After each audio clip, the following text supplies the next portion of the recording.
Hello students, good morning to everyone. This is our lecture number 10 of the subject Principles of Macroeconomics 1 SY BCom Semester 3. Today we are learning about chapter number 9 and the name is Marginal Efficiency of Capital. Chapter number 9 Marginal Efficiency of Capital. મૂડીની સીમાંત કાર્યદક્ષતા. And the question is, what is marginal efficiency of capital? What is marginal efficiency of capital? Discuss the factors determining marginal efficiency of capital. Discuss the factors determining marginal efficiency of capital. Okay, so now let's go on to the answer. First of all, we have to understand about marginal efficiency of capital. મૂડીની સીમાંત કાર્યદક્ષતા. તો તેને શેના આધારે માપી શકાય છે અથવા તો તેનું મૂલ્યાંકન કઈ રીતે કરી શકાય છે, સૌપ્રથમ આપણે તે સમજીએ. Define the marginal efficiency of capital as being equal to that rate of discount which would make the present value of the series of annuities given by returns expected from the capital. શોર્ટમાં સમજીએ તો marginal efficiency, મૂડીની કાર્યદક્ષતા. આપણે મૂડીને કયા કયા ફોર્મની અંદર transfer કરી શકીએ છીએ, મૂડીનું કઈ રીતે રોટેશન કરી શકીએ છીએ, how to invest the capital in which form. તો આ બધા જે ફેક્ટર છે તેના દ્વારા આપણે મૂડીની કાર્યદક્ષતા જે છે તેને માપી શકીએ છીએ.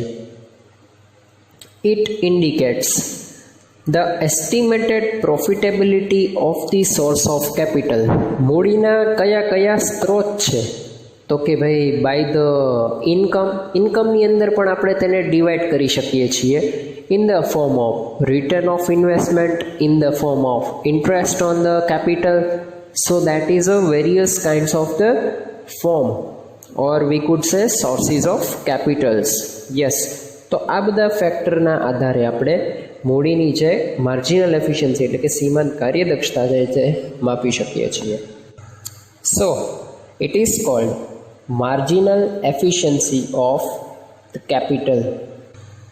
After that, we have to learn about factors determining marginal efficiency of capital. એવા મુખ્યત્વે કયા પરિબળો છે જેના દ્વારા આપણે મૂડીની કાર્યદક્ષતાને અસર કરે છે. મૂડીની કાર્યદક્ષતાને અસર કરતા પરિબળોમાં મુખ્યત્વે કયા કયા પરિબળો છે તે આપણે જોઈએ. એની અંદર મેઇન 2 ફેક્ટર્સ જોવા મળે છે. ફર્સ્ટ છે expected returns to be made available in future from the capital resources. Expected return એટલે કે અપેક્ષિત રિટર્નને આપણે કહી શકીએ આવક. કોઈ બી વસ્તુનું ઇન્વેસ્ટમેન્ટ કરેલું હોય તેમાંથી આપણને જે રિટર્ન મળે છે that is income. Then expected return to be made available, તેને આપણે પ્રાપ્ય કઈ રીતે કરી શકીએ ઇન ફ્યુચર, ભવિષ્યની અંદર. ફ્રોમ ધ કેપિટલ રિસોર્સિસ, મૂડીના સ્ત્રોત દ્વારા. And B next number point 2, supply price of capital resource means the production cost of capital resource. I again repeat point number 2, supply price of capital resource means the production cost of capital resource. Okay,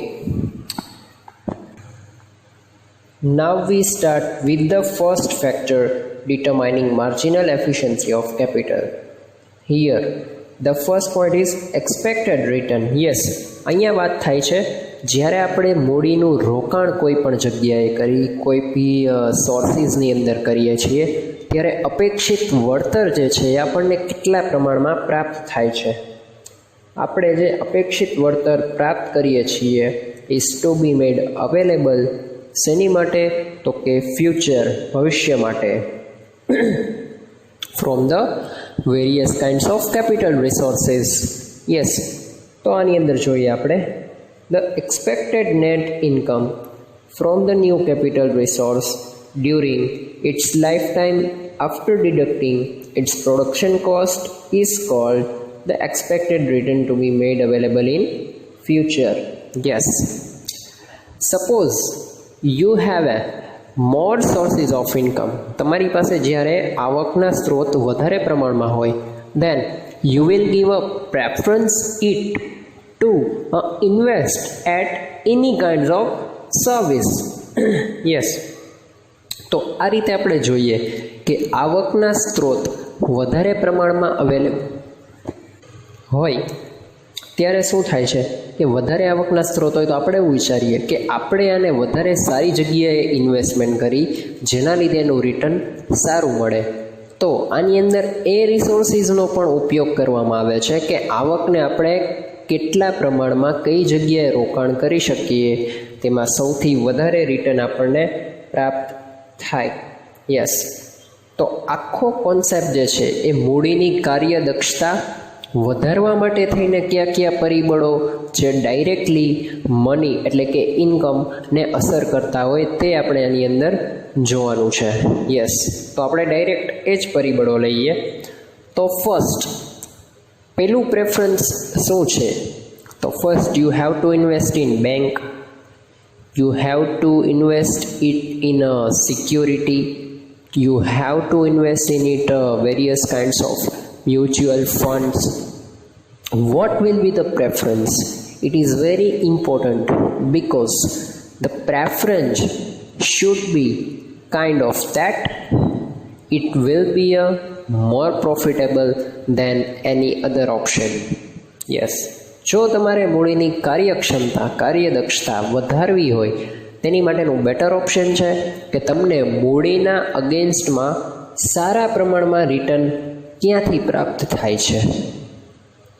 તો આ વસ્તુ બહુ જ matter કરે છે. So it will be a very helpful for determining the expected return to be available in future from the capital resources.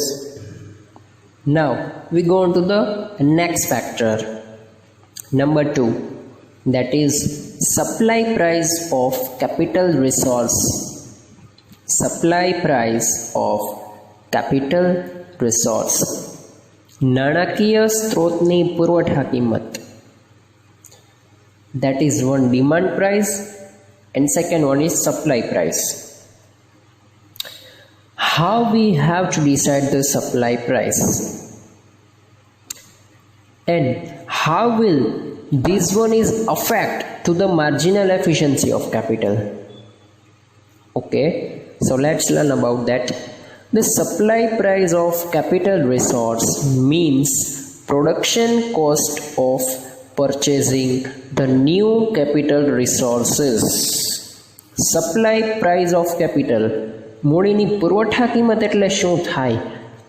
તો કે production cost of ઉત્પાદનની જે પડતર છે of purchasing the new capital resource, કોઈ પણ નવા મૂડીરોકાણના જે સ્ત્રોતને ખરીદવા માટેની કોસ્ટ એટલે કે પડતર, જેને આપણે શેના દ્વારા ઓળખીએ છીએ? પુરવઠા કિંમત દ્વારા, જેને પ્રોડક્શન કોસ્ટ પણ કહે છે. જે વસ્તુનું પ્રોડક્શન કરવાનું છે તે માટેની કોસ્ટ જે છે એને શું કહેવાય છે? Supply price. યસ, જો આ બે પોઈન્ટ આપણે ડીપમાં સમજીએ તો ફર્સ્ટ એવું છે કે supply price of capital resources, મૂડીના જે સ્ત્રોત છે તેની પુરવઠા કિંમત આપણને કઈ રીતે પ્રાપ્ત થાય છે. યસ, પુરવઠા કિંમત. તો આપણે જોઈએ કે ભાઈ raw material, labour, land, capital, આ પાછળના તમામ એક્સપેન્સીસ હોય છે. યસ, કોઈ બી તમે નવો બિઝનેસ જે છે એ ગ્રો અપ કરો ત્યારે શું થાય છે? First preference land, capital, labour, raw material, that is the 4 means of a production. ઉત્પાદનના મુખ્ય 4 સાધનો છે. ગુજરાતીમાં જમીન, મૂડી, શ્રમ, નિયોજક દ્વારા તમે જેને ઓળખો છો. તો આ 4 સાધન દ્વારા આપણે નક્કી કરી શકીએ, એક બજેટ નક્કી કરી શકીએ, જેના લીધે આપણે supply price of the capital resource, we can decide the supply price of capital resources. And the second one, estimated return to be obtained by capital resources. Estimated return, yes. ભવિષ્યની અંદર આપણે કોઈ પણ પ્રકારના રોકાણ કરીએ તો સૌ પ્રથમ આપણે જોઈશી કે એના અંદરથી આપણને રિટર્ન કેટલું મળે છે, એનું વ્યાજ કેટલું મળે છે, એમાંથી આપણને કેટલો પ્રોફિટ થાય છે. Yes, which kind of maximum income I will get from that capital resources. Yes, that is very important thing. And વાત કરીએ રેટ ઓફ ઇન્ટરેસ્ટ, વ્યાજના દરની, રાઈટ સાઈડ છે, એની અંદર 2 પોઈન્ટ ઇન્ક્લુડ કરેલ છે. મની સપ્લાય, પૈસાના કેટલા પ્રમાણમાં, એટલે પુરવઠો અહીંયા વાત થાય, પરંતુ મની સપ્લાય એટલે આપણે જોઈએ કે માણસોની ખરીદ શક્તિ કેટલી છે માર્કેટની અંદર. How will be the rotation of the money? That is money supply. What will be the preference of the customer? They have purchased more or they have saving more? Next છે એના પછીનું કેશ પ્રેફરન્સ. યસ, લોકો રોકડને પ્રાથમિક પસંદગી આપે છે કે નહીં તે વસ્તુ પણ બહુ મેટર કરે છે. બીકોઝ ઓફ યસ, એક સિમ્પલ વસ્તુ છે, કેશ પ્રેફરન્સ વધારે એટલે સેવિંગ્સ વધારે. તો માર્કેટની અંદર જે પ્રોડક્ટની પરચેઝ હોય તે ખૂબ જ ઓછી થઈ જાય છે. પરંતુ આ પ્રકારની સિચ્યુએશન માર્કેટમાં sometimes we have to see. Yes, અને વાત કરીએ estimated return to be obtain by capital resources, તો તેની અંદર 2 પોઈન્ટ્સ છે. Short run presumptions, long run trade presumptions. Short run, મર્યાદિત સમય માટે અમુક પૂર્વાનુમાન કરીએ છીએ, પૂર્વધારણા કરીએ છીએ. કેમ કે ભવિષ્યની અંદર ગવર્મેન્ટના જે નીતિ નિયમ છે, તેના રૂલ્સ એન્ડ રેગ્યુલેશન્સ છે, and the various kinds of policies of the government, એની અંદર ક્યારે ચેન્જીસ આવશે તે આપણે નક્કી નથી કરી શકતા. તો અત્યારનો રેટ છે એને અમુક ટકા વધારી અથવા તો ઘટાડીને આપણે એક પ્રિઝમ્પશન કરીએ છીએ કે કયા ઇન્વેસ્ટમેન્ટમાંથી અથવા તો કયા પ્રકારના રોકાણમાંથી આપણને કેટલી આવક પ્રાપ્ત થશે. લોંગ રનની અંદર શું કરીએ છીએ તો કે ફિક્સ ડિપોઝિટ્સ છે, આ બધા પ્રકારની કે જે મોટા મોટા જમીન મકાનના ઇન્વેસ્ટમેન્ટ છે, તો આ બધી વસ્તુમાં આપણે રોકાણ કરીને ભૂલી જવાનું છે મીન્સ પ્રોપર્ટી આપણી છે, પણ જે રોકાણ કર્યું એના રિટર્નના પર્સન્ટેજ તમે માઇન્ડની અંદર જે કાઉન્ટ કરેલા હોય એ વસ્તુ તમારે માઇન્ડમાં નથી રાખવાની. કેમ કે આજે 5-10 વર્ષ પછી એ પ્રોપર્ટીની કિંમત શું આંકી શકાશે તે આપણે નક્કી નથી કરી શકતા. જો રિસેશનનો માહોલ હોય એટલે કે મંદીનો માહોલ હોય તો ભાવ ઘટે પણ છે, અને તેજીનો માહોલ હોય દેટ ઇઝ ઇન્ફ્લેશન તો ભાવ વધે પણ છે. So we could not decide, but the long run trade presumptions are always good for the return. જ્યારે વાત કરીએ જમણી બાજુ કેશ પ્રેફરન્સની, તો એની અંદર મુખ્યત્વે 3 પોઈન્ટ છે. ફર્સ્ટ પોઈન્ટ છે મોટિવ ઓફ ટ્રાન્ઝેક્શન. જે ટ્રાન્ઝેક્શન થાય છે, જે વ્યવહાર થાય છે, તેની પાછળનો મોટિવ શું છે? યસ, લોકો પોતાની સેવિંગ્સ માટે કરે છે, લોકો પોતાની ફ્યુચર નીડ્સને સેટિસ્ફાઈ કરે તેની માટે છે, લોકો પોતાની જે પ્રાથમિક જરૂરિયાતોને ફૂલફિલ કરવા માટે થઈને બચત કરે છે. યસ, તો motives that is very important thing કે તેની પાછળનો હેતુ શું છે. પછી છે પ્રિઝેન્શનરી મોટિવ. યસ, એનો મિનિંગ શું થાય તો કે સાવચેતી, સુરક્ષા માટે થઈને, લોકો પોતાની સેફટી માટે થઈને, અને સિમ્પલ વર્ડમાં આપણે જો કહીએ તો ઇન્વેસ્ટમેન્ટ ફોર ધ હેલ્થ. પોતાની સુરક્ષા માટે થઈને જે રોકાણ કરે છે in a form of insurance, ગુજરાતીમાં કહીએ તો જીવન વીમા પોલિસી, LIC, આ બધી કંપનીની અંદર આપણે જે રીતે રોકાણ કરીએ છીએ, તો આ એક હેતુ થયો કે આપણે કેશ પ્રેફરન્સને વધારે ઇમ્પોર્ટન્સ આપીએ છીએ. ને થર્ડ પોઈન્ટ છે સ્પેક્યુલેટિવ. શબ્દ ઇંગ્લિશની અંદર સાંભળો તો બહુ મજા આવશે, સ્પેક્યુલેટિવ મોટિવ, પણ ગુજરાતી થાય છે સટ્ટો. Yes but an obvious. અને સટ્ટાથી અત્યારે કોણ વાકેફ નથી? તમે મેચ જુઓ છો, તમે સ્પોર્ટ્સ જુઓ છો, તો સ્પોર્ટ્સની અંદર જે સ્પોર્ટ્સમેનશિપ, યસ સમ પ્લેયર્સ હવે સ્પોર્ટ્સમેનશિપ સ્પિરિટ્સ ઓલ્સો, બટ આપણે જોઈએ કે ભાઈ આઈપીએલ છે, આવી બધી ગેમ છે જનરલી કે જે ભાઈ સટ્ટાકીય હેતુથી જ રમવામાં આવે છે. તો અમુક લોકો શું કરે છે, એક સાથે પૈસા વધારવા માટે થઈને સટ્ટા પાછળ રોકાણ કરે છે, સટ્ટા લગાવે છે આ તે. તો એમાં નક્કી નથી કે તમે કરોડપતિ પણ બની જાઓ અને રોડપતિ પણ બની જાઓ. Yes, that is on the luck. તો ક્યારેય સ્પેક્યુલેટિવ મોટિવની અંદર ઇન્વેસ્ટમેન્ટ કરવું નહીં. I specially recognize that thing.